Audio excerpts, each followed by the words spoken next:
primary case in point is a group who in the 1960s was known as the Black Keystone Nation, who in the 1980s is known as RUkNS. According to police, it's a kind of crime syndicate. According to RUkNS, it's an Islamic religion.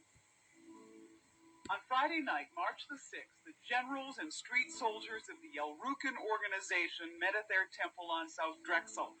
It was billed as a religious meeting. The leader of the religion, Jeff Fort, age 34, an ex-convict, and a man who shuns publicity. In the 60s, it was different. Fort was the leader then of the Black Keystone Nation.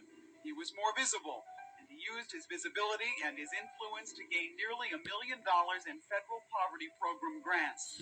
By the end of the 60s, however, Fort was convicted of trying to defraud the government of that money. After 4 years in prison, Fort quietly returned to the street, the leader of the RUkNS. Winston Moore, former director, Cook County Jail. Back in the 60s, after Jeff went to jail, they ran the penitentiary system. As a result, the success they had in the penitentiary system, they brought back to the community. If they could, through fear and violence, control the penitentiaries, they could control the community. And that's what you're getting now. Since he's been out, to date, the most serious charge against Fort has been possession of marijuana, compelling him and his entourage to appear in court. Following that court date, some of his lieutenants had a run-in with police. Still, by and large, the RUkNS have kept a low and business-like profile, running a narcotics operation according to police, and using the profits, allegedly, to buy property. That particular gang has been to narcotics and into any other illegal activities for one purpose, to make money. They're looking to invest the profits of their illegal activities and therefore be able to handle and spend that money more easily than they can with the illegal proceeds that they're deriving from narcotics. That's pretty sophisticated, isn't it? Well, sure. Chicago police and federal investigators say they believe the RUkNS are doing what traditional organized crime has done, buying property and trying to shield its actual ownership, either by using phony corporations or putting the land in trust. The RUkNS Temple, for instance, is held by a now-defunct corporation called El Pyramid. And this apartment building on 6417 South Kenwood is held in a trust. A subpoena will be required to learn the ownership here, a subpoena federal investigators already have in the works.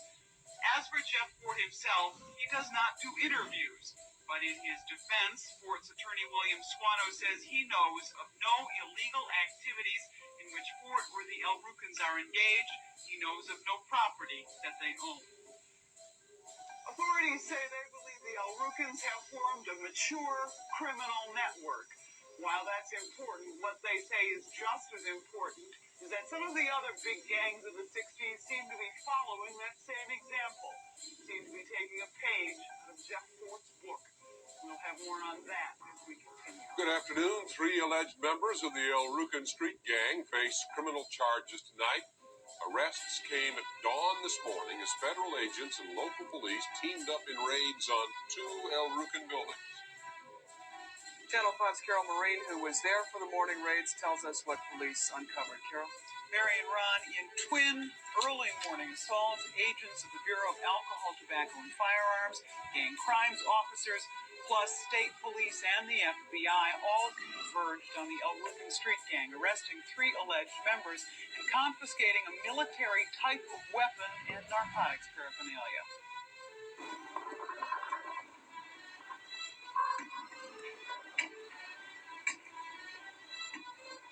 Target 1, the Fort, the RUkNS headquarters for a dozen years at 39th and Drexel.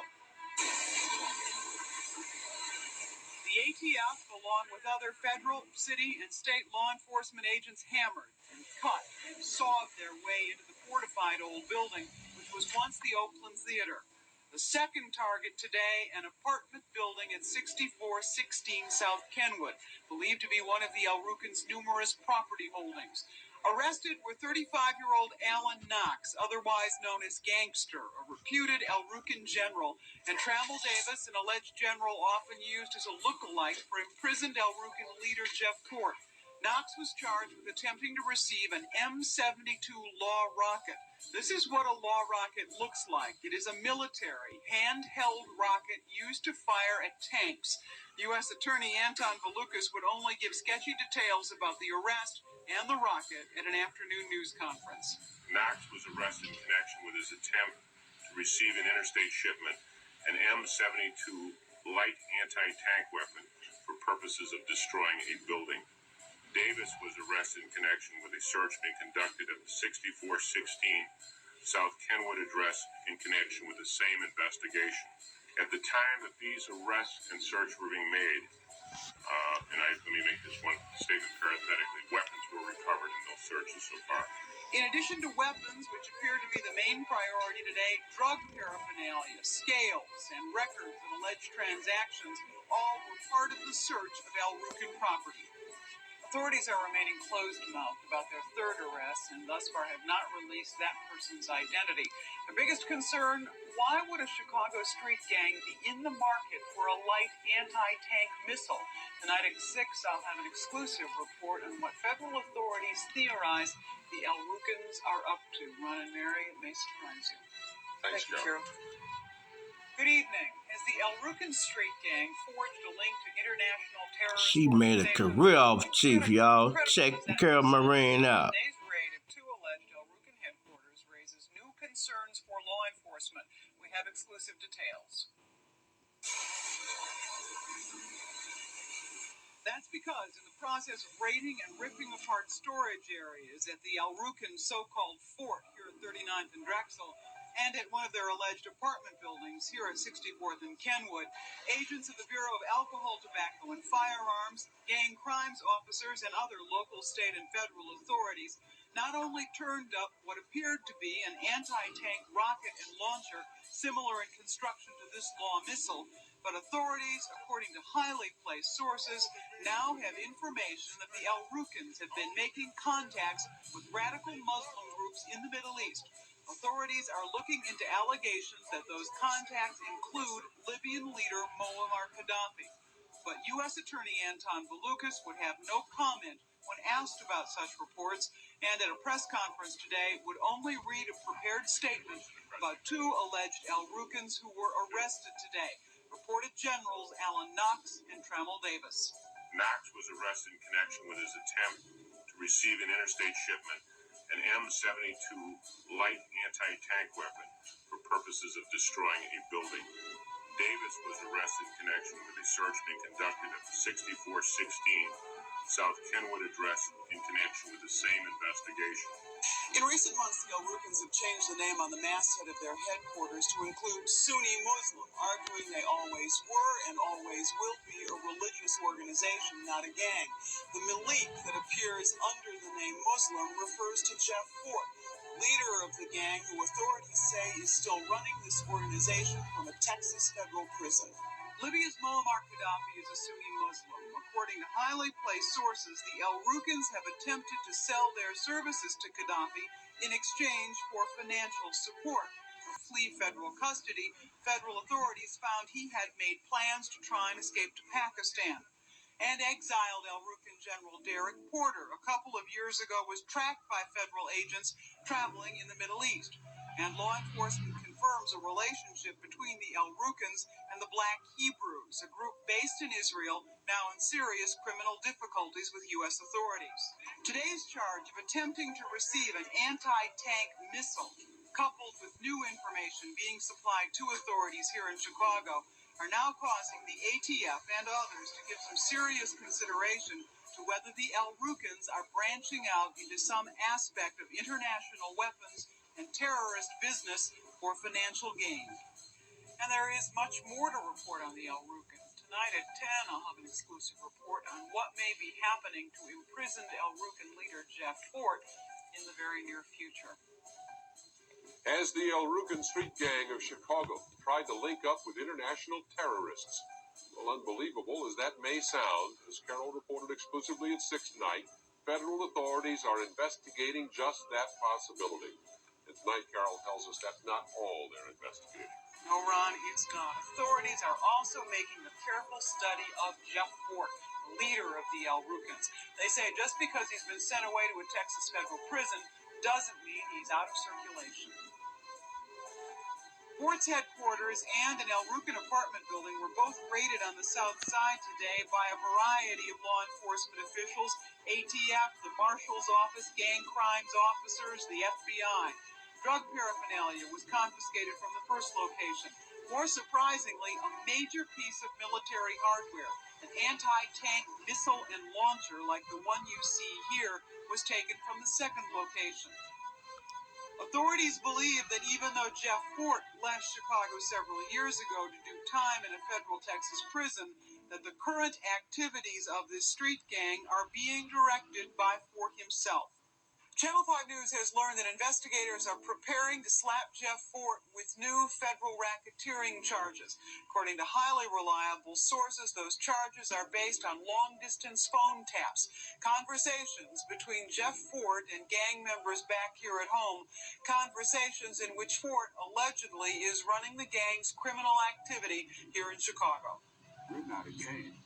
But for years now, the RUkNS have steadfastly denied that they are a criminal activity, saying they are simply a Muslim religion. We only are involved with the uplifting and the building of our people in our society, building better neighborhoods and better communities. But sources say evidence currently exists that shows a number of things, including that Fort and his organization have recently tried to move beyond the streets of Chicago, have made overtures to the government of Libyan leader Muammar Gaddafi, allegedly offering to commit terrorist acts inside the United States in exchange for large sums of money. I will have no comment on any other aspect of this today. I will tomorrow. Though the U.S. Attorney's Office won't comment on any of this, those same highly placed sources say the RUkN's interest in acquiring anti-tank military hardware fuels their concern. As a result of today's raids and federal warrants, 2 reputed RUkN generals were arrested. A third is still being sought. Do we have any evidence that Colonel Gaddafi accepted any offers from the RUkN? In point of fact, we don't. There is some reason to believe that Gaddafi realized that or believed that the RUkNs were not, in fact, Muslim ideologues and did not take them up on their offer. Thanks, Carol. You see that, y'all? That should be enough to clear them, but no, they still go charge him. If he never took them up on their offer, what is we talking about, right? Who was they talking to? If y'all said they never took them up on their offer, then what y'all talking about? You know what I mean? When they try to fuck you when they know you're a street gang, or they want to say you whatever they want to say you is, bruh, that's what they gonna say you is. Now, she just said it at the end. And look at this, y'all. Y'all see Carol Marine, right? She made a whole career out of this, y'all. Y'all see everything I've been showing y'all how it's all been just looped. It was only the raid on the fort and the raid over there. But they've been showing it over and over and over and over. And she did like 12, 13 segments on it. 12, 13 segments on it, y'all. Why? She had a hard on for them. And you know, back then, y'all, they made careers off of us. And they didn't even want to never admit it. Their careers, they became big time people off of riding the backs of these street gangs, making them bigger than what they were. I ain't saying Jeff Fort them wasn't big, because you see they were, but a lot of stuff they just added in there, because they could have been through with this investigation after the first couple of raids. They wanted to drag it on. They switched it from state to federal. How y'all still watching a person that's incarcerated already? Why are y'all watching somebody that's incarcerated? You know what I mean? If he incarcerated, why y'all still watching him? It ain't no more people on the street. And she just said other organization was following in our footsteps, and you see she went and stood right by the disciplehood sign, right? So why y'all didn't get on nobody else, investigate nobody else? We know they did over time, but I'm just saying, they still put all their energy into Jeff Ford and got him off the street and labeled him a terrorist when he never even hooked up with Gaddafi. Them let them tell it. So how is he a terrorist? And they turned him down for the last thing. Y'all see I had the shirts and everything, you know. That's just what it is, man. It's your boy G Shrimp, everybody favorite baby daddy, voice of the street, man. I'm a punch and not dig you later, man. What they say, Stone run it, baby. They still running it. They're trying to keep Chief down, y'all. I'm out of here.